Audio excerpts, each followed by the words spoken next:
오늘은 십계명에 대해서 말씀을 전할 거예요. 오늘 거기 드린 거 보면 십계명이 이렇게 써 있죠. 십계명에 대해서 한번 같이 읽겠습니다. 제1계명 같이 읽을까요? 너는 나 외에 다른 신을 내게 두지 말라. 제2계명 너를 위하여 새긴 우상을 만들지 말고 또는 위로 하늘의 것이나 아래에 땅에 있는 것이나 땅 아래에 물속에 있는 것이 어떤 형상도 만들지 말며 그것들에게 절하지 말며 그것들을 섬기지 말라. 제3계명 너는 내 하나님 여호와의 이름을 망령되게 부르지 말라. 제4계명 안식일을 기억하여 거룩하게 지키라. 아멘. 제5계명 내 부모를 공경하라. 제6계명 살인하지 말라. 제7계명 간음하지 말라. 8계명 도둑질하지 말라. 제9계명 내 이웃에 대하여 거짓 증거하지 말라. 제10계명 내 이웃의 집을 탐내지 말라. 오늘 말씀을 전하려고 합니다.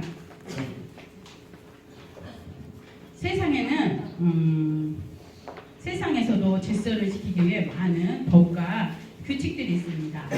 사회의 법이 있고 또 교육의 법이 있고 군대는 군사의 법이 있을 거예요. 교통에는 또 교통법과 규칙이 있죠. 그리고 또 은혜의 집에서 또 이제 지켜야 될 규칙이 있죠. 이제 규칙을 범하면 어떻게 돼요? 은혜의 집에서 나가야 되잖아요, 그렇죠? 네, 나가야 되잖아요, 그렇죠? 이런 법이 없다면 이 사회는 아마 무질서하게 되어서 혼란스럽게 될 거예요. 이 법 중에서 예를 들다 보면 교통법에서 신호를 안 지키면 어떻게 될까요? 만약에 차 운전을 하면 운전을 하고 가잖아요. 그럼 파란불에 신호등에서 가야 되는데 빨간불에서 차를 운전하고 가면 사고가 나겠죠. 안 되겠죠. 그런 거와 마찬가지로 또 우리가 건널목을 건널 때 정말 파란불에 건너야 되는데 빨간불에 건넜어요. 그럼 사고가 나면 정말 죽을 수도 있고 정말 병원에 실려가서 정말 영영 못 일어날 수 있는 그런 상황들이 있을 수가 있어요. 그런 불행한 일들이 있다라는 거죠. 오늘 본문 말씀, 본문 십계명에 또한 하나님이 우리에게 지키라고 주신 말씀들 있습니다.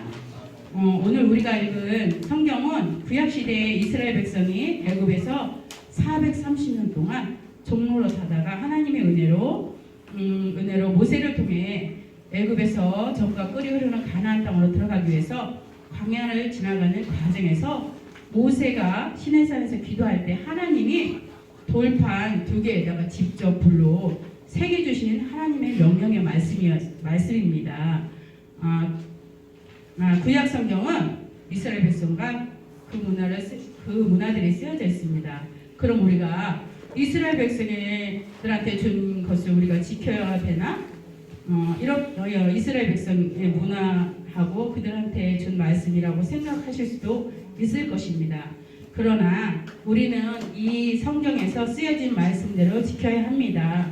비록 성경이 이스라엘 백성의 문화와 그들의 삶을 쓴 까닭이 무엇일까요?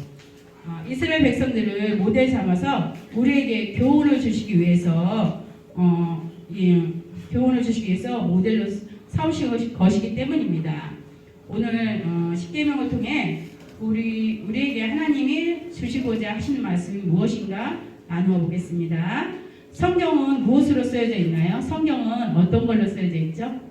구약, 신약 두 번으로 쓰여져 있잖아요. 구약, 신약으로 쓰여져 있는데 그 구약, 신약에서는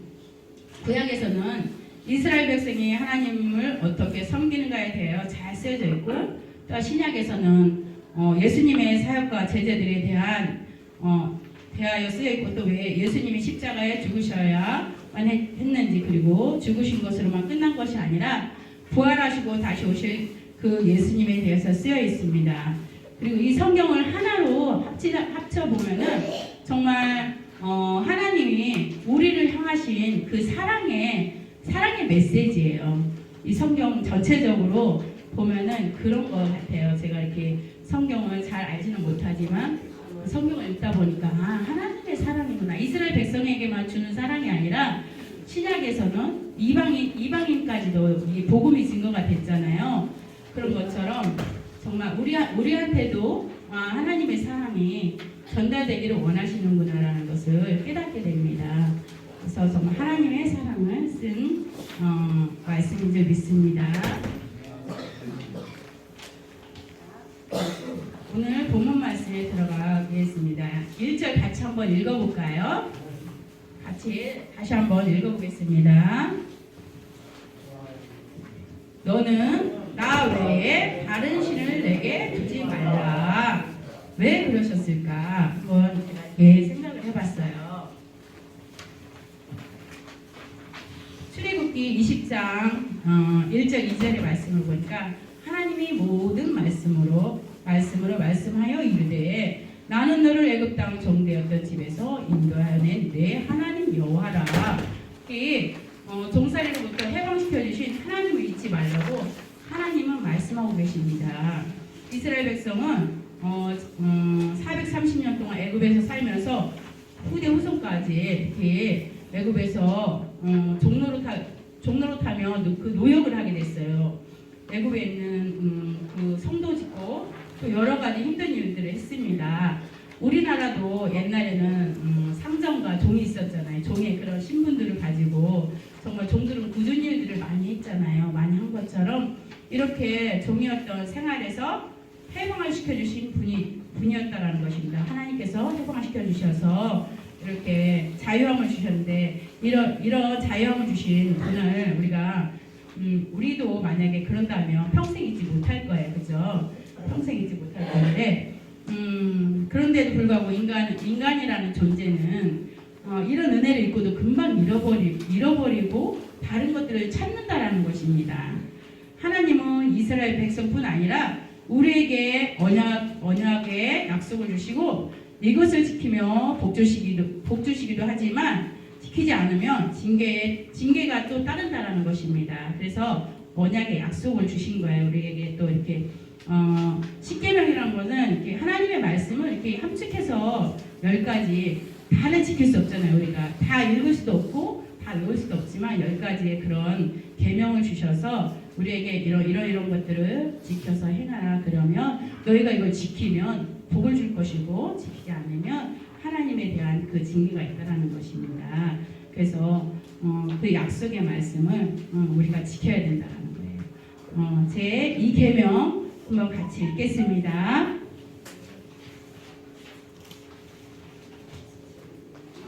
같이 읽어볼까요? 너를 위하여 새긴 의상을 만들지 말고 또는 위로 하늘의 것이나 아래로 땅에 있는 것이나 땅 아래 물속에 있는 것의 어떤 형상도 만들지 말며 그것들에게 절하지 말며 그것들을 섬기지 말라. 나 내 하나님 여호와는 질투하는 하나님인즉 나를 미워하는 자는 죄를 갚되 아버지로부터 아들에게로 3, 4대까지 이르게 하거니와 나를 사랑하고 내 계명을 지키는 자에게는 1000대까지 은혜를 베푸시겠다고 이렇게 말씀하고 계셔요. 하나님은 질투의 하나님이시라는 거예요. 우리가 그렇잖아요. 사랑하는 사람이 있는데 다른 사람을 사랑하면 질투할까요? 안 할까요? 그 상대방에서 질투하겠죠. 하나님도 마찬가지시라는 거예요. 저희 사람과 같이 정말 질투하시는 하나님이시라는 거예요. 그래서 하나님을 미워하는 자는 3대까지 저주를 하시겠다고 이렇게 말씀하고 계셔요. 근데 하나님을 사랑하는 자는 1000대까지 복을 주시겠다고 하셔요.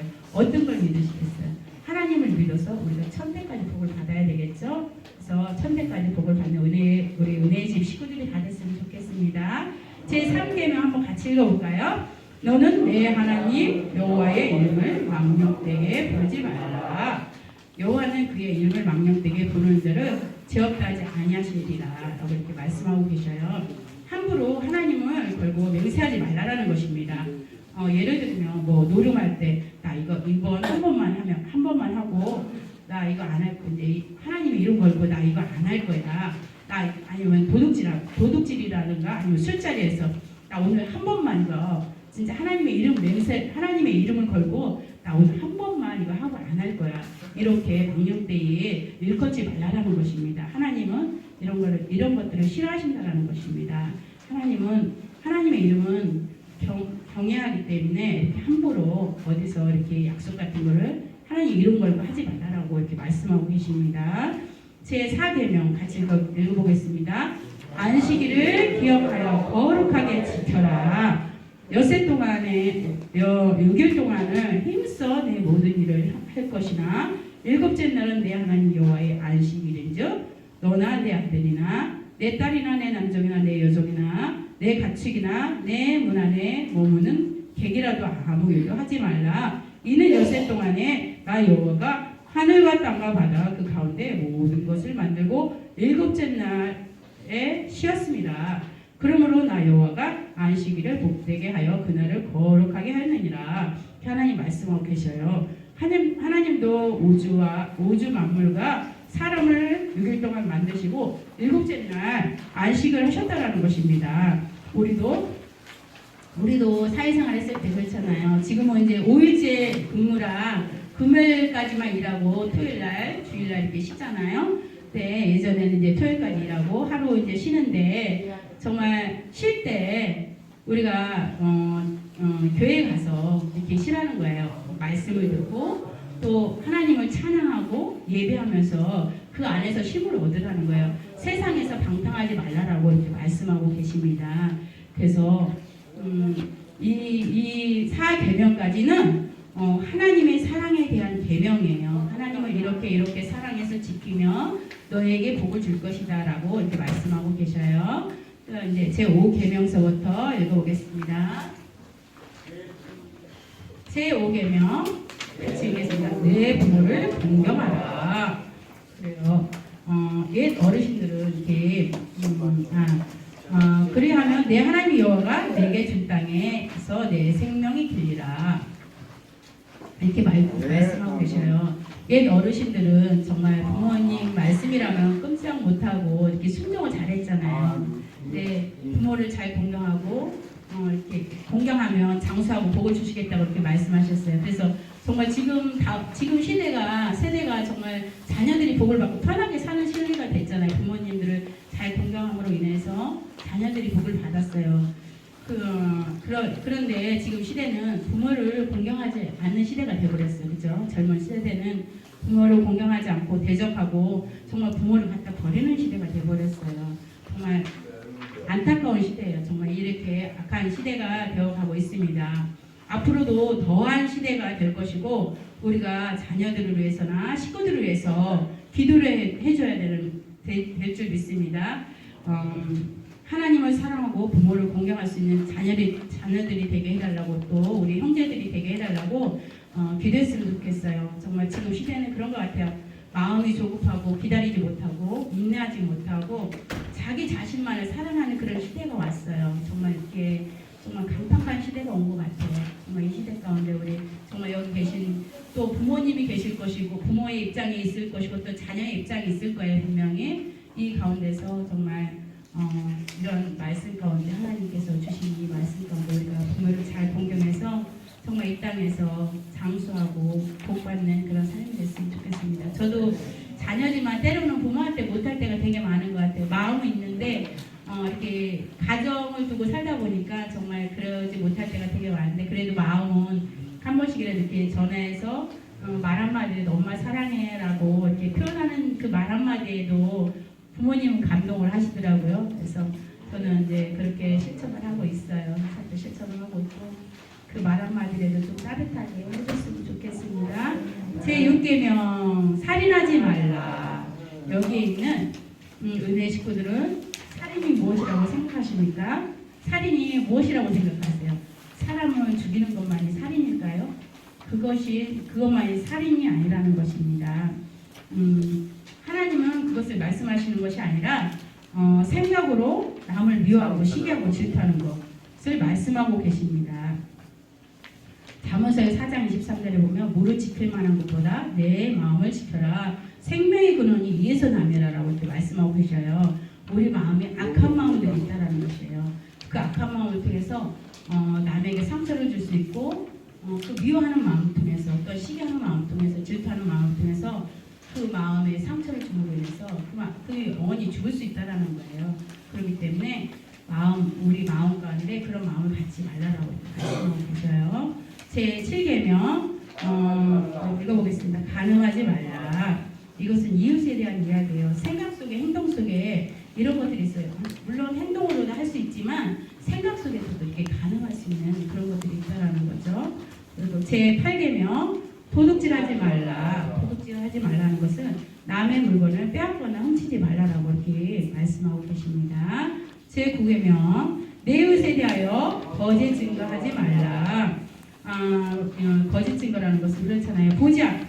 보지도 않는 것을 본 것처럼 해서 사람을 또 때로는 공격에 빠뜨릴 때가 있더라고요. 보니까 이렇게 이렇게 드라마 같은 데도 보면은 그런 경우들이 또 있는 것 같아요.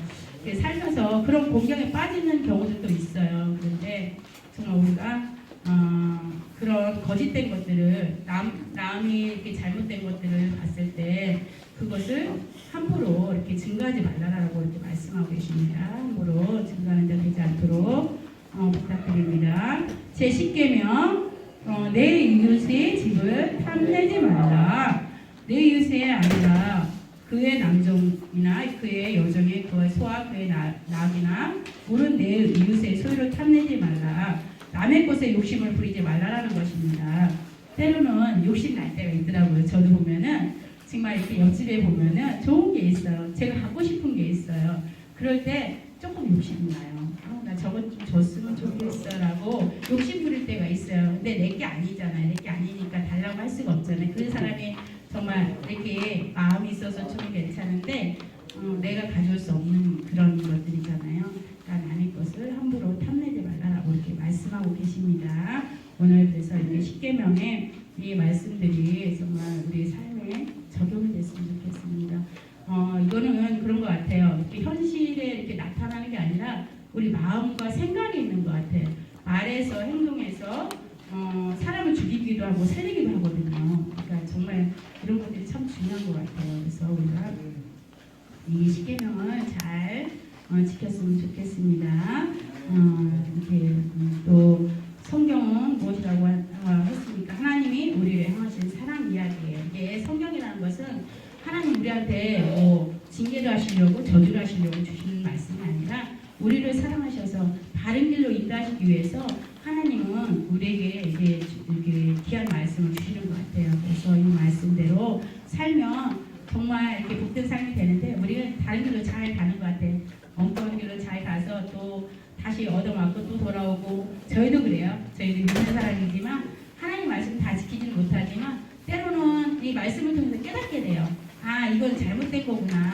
이거는 옳은 길이구나 라고 이렇게 깨달을 때 이렇게 되돌이키는 것 같아요. 어떤 제약의 길에서 되돌이키는 것 같아요. 그래서 우리의 이게 진리고 예수님 그렇잖아요. 내가 곧 길이요 진리요 생명이요 나로 말미암지 않고는 아버지께로 올 수가 없다라고 말씀하고 계시는데 이게 진리의 말씀이고 우리의 빛이신 말씀인 것 같아요. 그래서 이 말씀을 증거했습니다. 이렇게 마태복음 22장 37절에서 제가 40절 말씀 읽어드릴게요. 예수께서 이르시되 내 마음을 다하고 목숨을 다하고 뜻을 다하여 주 너의 하나님을 사랑하라 하셨느니라. 이것이 크고 첫째는 계명이요 둘째는 그와 같으니 내 이웃을 내 자신과 같이 사랑하라 하셨으니 이 두 계명은 율법과 선지자의 강령이라. 우리가 이 계명을 지키면 지키려면 어떻게 해야 될까요? 먼저는 하나님을 사랑하고 이웃을 사랑하는 것입니다. 내 주변에 있는 이웃을 먼저 사랑하라고 말씀하셔요. 그러니까 이 10계명이지만 두 계명으로 나누자면 먼저는 하나님을 사랑하고 그 다음에 이웃을 사랑하는 게 사랑의 계명이에요. 우리에게 이렇게 훈계를 주시는 계명이 아니라 사랑의 계명이기 때문에 우리 은혜의 식구들이 정말 이곳에 이렇게 서로 외롭고 힘들고 지치고 또 질병으로 인해서 오신 분들도 있고 여러분들 있을 거예요. 사정이 다 있으셔서 오셨을 거예요. 그렇지만 서로 사랑하는 마음으로 정말 서로 이 옆에 있는 사람들을 서로 사랑할 수 있는 그런 우리 은혜의 식구들이 됐으면 좋겠습니다. 감사합니다. 그래요.